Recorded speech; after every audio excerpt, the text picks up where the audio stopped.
There's been a lot of, shall we say, discussion since the results of the presidential election were announced.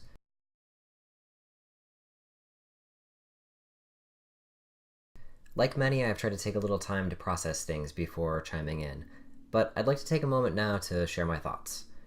One of the many messages I've seen that I'm struggling to understand is the implication that non-Trump supporters are being unreasonable, irrational, even prejudicial or ridiculous for being upset by the way that things turned out. And I get the desire to smooth things over, to rally folks together, and to generally just move forward. I try very hard to be a look on the bright side kind of person, especially when I feel my positivity might help support others who are having a hard time keeping their heads held high during trying times. But I also try to be honest, and delivering a message that is entirely about positivity and hope right now would be disingenuous at best.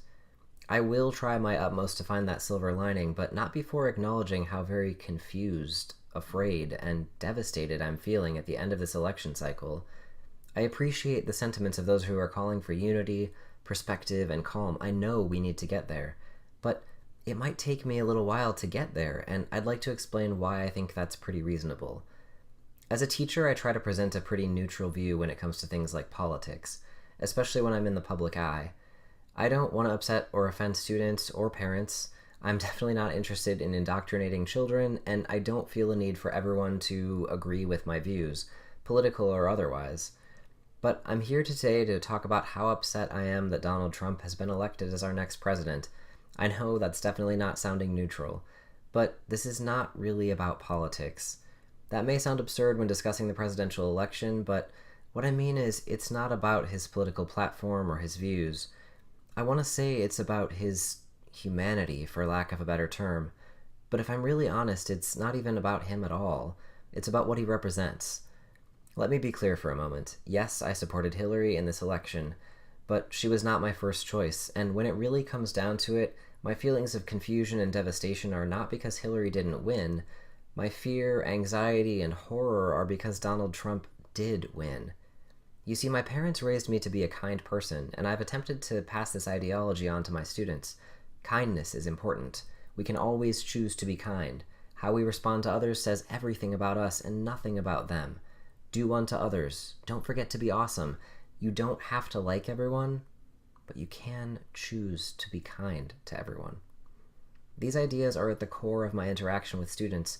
More important than any curriculum I've been tasked with. Yes, I want my students to learn, of course, but more importantly, I want them to be good people.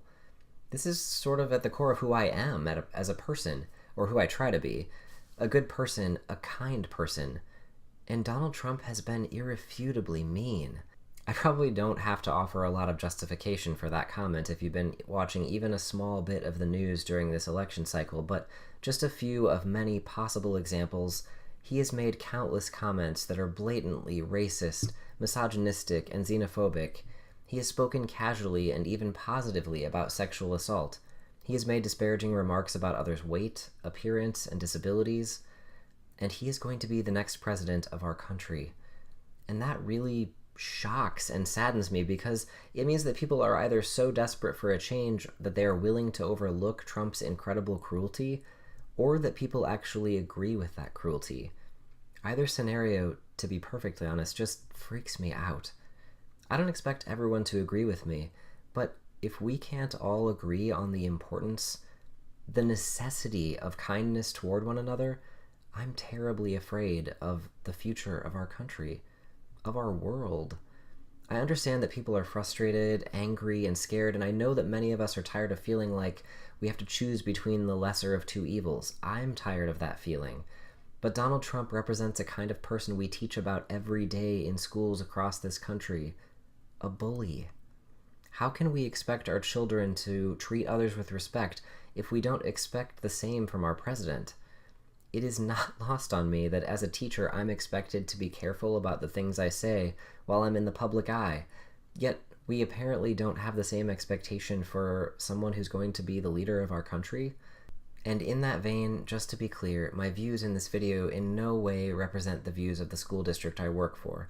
This is just how I feel, though I'm sad that I have to give such a disclaimer.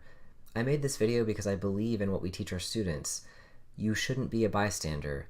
It's up to each of us to speak up and to take a stand against bullying, injustice, and cruelty. So here I am, a bystander no longer. After all, how can I expect my students to stand up to bullying if I'm not willing to do it myself? And I suppose that's what I'm really getting at here. It would be ridiculous of me to expect my students to be good people if I didn't also try to be a good person. I simply do not understand how we have elected someone to be the leader of our country who, when he has said and done so many things that are pretty universally recognized as being cruel. And I just don't think it's unreasonable to be upset about that. So I need some time. We need some time. Those of us who didn't see this coming, those of us who still can't quite wrap our minds around this, and especially those of us who are just trying to deal with this on our own terms. I'm not attacking, I'm not pointing fingers or calling names, and I'm not in denial. I very much want to be a part of all of the calls for unity, the push for understanding, and our movement forward together. I just need a little time to breathe.